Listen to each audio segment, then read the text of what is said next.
you're moving around sort of like Lane Kiffin is. So, what do you make of this tour of the South with Lane Kiffin? I need the private jet access that Lane and his family has right now. It's brazen. It's, I think, insulting to the current Mississippi team. Uh, but it's Lane Kiffin.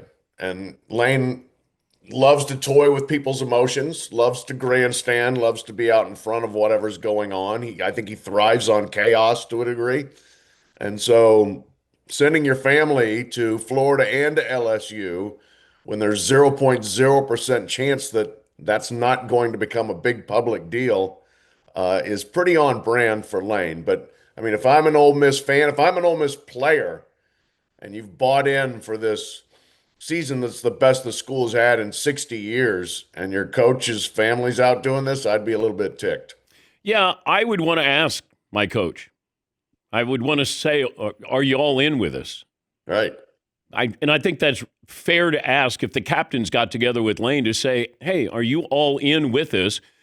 This feels like, and you would know better than me, Pat, and I have no information. Maybe somebody's agent leaked that Lane's family was going to LSU and going to Florida. Maybe then you go back to Ole Miss and boost the offer. I mean, this is college football today.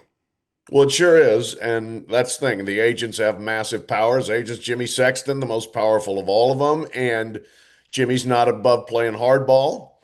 And I think if he feels like, this is something that's going to help us get a better deal, then sure, I wouldn't be surprised by that at all. Um, that is how things work in a college football ecosystem, Dan, that as you know, the hiring cycle is completely ridiculous and stupid and unfolds during the season.